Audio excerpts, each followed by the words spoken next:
안녕하세요. 저는 WMU 상담대학원 석사과정 구은정입니다. GMS 파송 선교사이고요. 현재 아르헨티나 부에노스아이레스에서 거주하고 있습니다. 남편 사역을 동역하고 있고요. 현지 목회자 및 교사 양육 사역을 하고 있습니다. 성경적 세계관, 신앙의 기초 세우기, 삶의 적용과 기도, 공동체 훈련을 그 목표로 하고 있는 엘림 차세대 청년 소그룹 성경 공부를 인도하고 있습니다.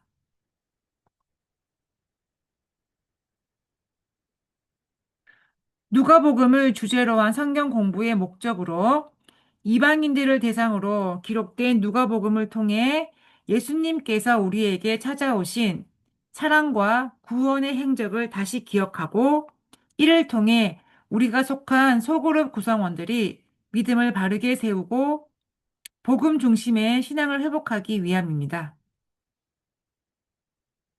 누가복음은 단순히 예수님의 생애와 말씀을 기록한 역사서가 아닌 하나님께서 세상 모든 사람을 향해 베풀어 주신 은혜와 긍휼, 구원의 계획을 생생하게 보여줍니다. 사회적으로, 경제적으로 약자, 소외된 자들, 그리고 이방인들까지 포함한 모든 사람들에게 열려 있는 하나님의 사랑을 강조합니다.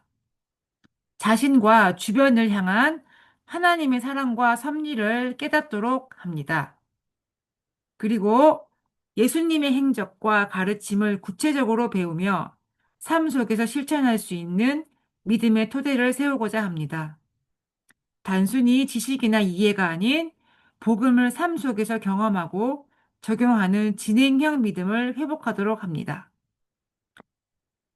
예수님께서 보여주신 사랑과 은혜를 다시 기억하며 믿음 안에서 굳건히 서고 복음의 삶을 살아가는 주체적인 신앙인으로 성장할 것을 기대합니다. 누가복음의 특징을 살펴보겠습니다. 누가복음은 세상에서 가장 아름다운 책입니다. 헬라어 문체로 우아하고 그 이야기들도 매우 아름다운데요. 예수님의 생애와 교훈을 생생하고 상세하게 기록하고 있어 읽는 사람으로 하여금 사건과 인물 속으로 들어가는 듯한 느낌을 줍니다. 상자의 비유, 그리고 선한 사마리아 사람의 비유, 잃어버린 동전의 비유, 불의한 관리인의 비유, 그리고 부자와 나사로의 비유 등은 누가복음에만 있습니다. 누가복음과 사도행전은 한 권의 책으로 구성되어 있습니다. 누가복음은 예수님의 탄생으로부터 승천까지의 생애를 기록하고 있고 사도행전은 부활하신 예수님으로부터 시작된 복음이 예루살렘에서 전 세계로 확장되는 이야기를 다루고 있습니다. 예수 그리스도를 중심으로 새 시대가 열렸음을 선포하는 것이지요.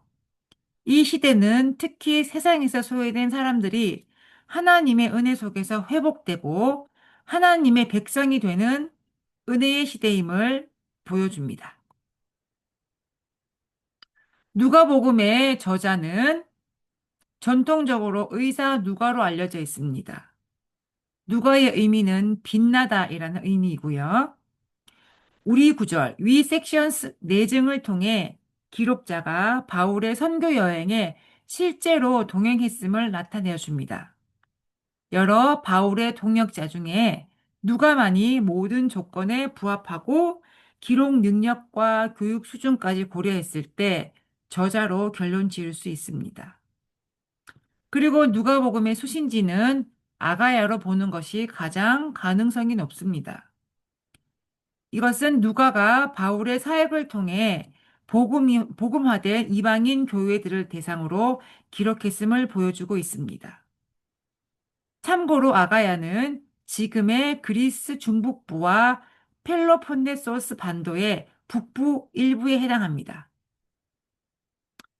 누가복음의 수신자는 데오빌로인데요. 데오빌로라는 이름의 뜻은 하나님을 사랑하는 자라는 의미입니다. 하나님을 사랑하는 일반 사람들로 볼 수도 있겠으나 특정 개인으로 보는 것이 더 자연스럽습니다. 실제로 데오빌로는 누가의 저술 비용을 후견한 로마 고위층 후원자였을 가능성도 있습니다. 자, 누가복음의 기록 목적은 네 가지로 살펴볼 수 있는데요. 첫 번째는 데오빌로가 복음을 확실히 이해하도록 하기 위함입니다. 이미 복음을 들은 데오빌로가 내용을 정확히 이해할 수 있도록 기록했습니다. 두 번째, 데오빌로뿐만 아니라 그와 유사한 다른 개종자들, 그리고 이방인 신자들이 기독교 가르침을 올바르게 배우고 믿음을 굳건하게 하도록 돕기 위함입니다. 세 번째 목적입니다. 기독교가 참된 신앙임을 확증하기 위함입니다. 당시 다양한 종교와 철학이 혼재한 상황 속에서 기독교가 구약 하나님의 약속을 성취한 참된 신앙임을 보여주고 성도들이 흔들리지 않도록 하기 위함입니다. 네 번째는 새로운 개종자들에게 그들 안에 새로운 소망의 근거를 제공하기 위함인데요. 아직 믿음이 성숙하지 않은 이들에게 예수 안에서 확실한 소망과 흔들리지 않는 믿음의 토대를 제공하고자 함입니다. 누가복음의 단락별 요약을 살펴보겠습니다. 첫 번째 1장과 2장인데요. 예수님의 오심입니다. 세례 요한의 탄생과 예수님의 탄생이 하나님의 약속 속에 이루어지며 예수님이 온 인류의 구주로 오심을 보여주고 있습니다. 두 번째는 3장과 4장입니다. 사역의 시작인데요. 세례와 시험, 나사렛 선언을 통해 예수님이 성령으로 기름 부음 받은 메시아임이 드러나고 있습니다. 세 번째, 4장부터 9장까지 말씀인데요. 갈릴리 사역입니다. 제자들을 부르시고 병자와 귀신 들린 자를 고치며 하나님의 나라의 능력을 나타내시고 있습니다. 오병이어와 변화산 사건을 통해 제자들이 예수님의 존재를 깨닫게 되는 것입니다. 네 번째는 10장부터 19장 말씀인데요. 하나님 나라의 가르침입니다. 선한 사마리아인, 탕자 비유 등 누가복음만의 독특한 비유들을 통해서 자비, 용서, 회개, 잃은 자를 찾는 하나님의 마음을 강조해주고 있습니다. 다섯 번째, 20장부터 24장까지 말씀인데요. 고난, 죽음, 그리고 부활의 말씀입니다. 예수님은 십자가에서 인류를 위해 죽으시고 부활하심으로 구원의 완성을 선언하십니다. 부활하신 주님은 제자들에게 말씀으로 마음을 열어주시고 성령의 능력으로 복음을 전하라고 파송하십니다. 자, 누가복음의 핵심 주제는 네 가지입니다. 첫 번째, 참 인간이자 구속자이신 하나님 예수 그리스도이십니다. 두 번째, 구원입니다. 모든 사람에게 열려있는 구원, 그리고 하나님의 은혜로 이루어지는 역사인 구원입니다. 세 번째, 성령과 기도인데요. 성령의 역사와 기도의 중요성을 강조하고 있습니다. 네 번째, 하나님 나라입니다. 하나님의 긍휼과 사랑을 강조하고 있습니다. 누가복음의 신학적 의도를 살펴보겠습니다. 첫 번째인데요. 예수님의 시각으로 구약을 보고 있습니다. 즉, 구속사적 관점인데요. 예수의 역사를 교회 역사의 시작으로 보고 있습니다. 그리고 두 번째 신학적 의도는 성취하고자 한 일의 완성을 향한 예루살렘으로의 끊임없는 전진, 예루살렘 여행기입니다. 세 번째, 구원사의 시작인데요. 예수님을 시간의 중심점으로 보고 있다는 것입니다. 그리고 신학적 의도 네 번째는 성령이 함께 하심, 그리고 역사의 현장 속에서 신앙의 뿌리를 내리게 한다는 의도입니다.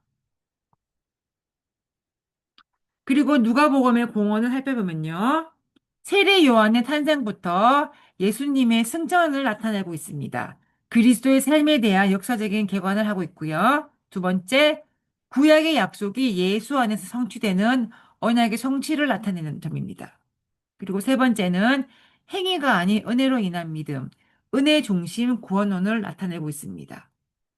그리고 이방인이 하나님 구원의 궁극적인 수혜자이며 사회적으로 소외된 자들에게 대한 예수님을 예수님의 그 관심을 나타내고 있는 것입니다. 자, 결론 및 적용인데요. 누가복음은 예수님의 생애를 가장 인간적이고 따뜻하게 보여주는 복음입니다. 단순한 역사 기록이 아닌 우리 각자가 예수님을 따라가는 제자의 길로 초청하는 말씀입니다. 앞으로 우리 소그룹 구성원들이 누가복음 말씀을 통해 예수님의 시선을 배우고 성령의 인도하심을 경험하는 시간이 되기를 바랍니다. 자, 그러면 마지막으로 소그룹 나눔 적용할 수 있는 질문을 드리겠습니다. 세 개인데요. 첫 번째, 자, 예수님은 모든 사람의 구원자라는 메시지를 들었을 때 당신의 신앙 안에서 가장 위로가 되는 부분은 무엇인지 생각하시고 함께 나눔하도록 하겠습니다. 두 번째, 누가복음에 잃은 자를 찾는 하나님의 마음을 적용할 수 있는 내 주변 사람이나 상황은 무엇인가요? 함께 나누어 주시고요. 세 번째, 예루살렘을 향한 여정처럼 내가 지금 신앙의 길에서 주님을 따라가야 할 다음 한 걸음은 무엇인지 함께 나누어 주시도록 하겠습니다. 자, 그러면 지금부터 어, 소그룹으로 나누어서 나눔을 한번 해보도록 하겠습니다. 자, 누가복음 강의는 여기까지입니다. 모두 수고하셨습니다.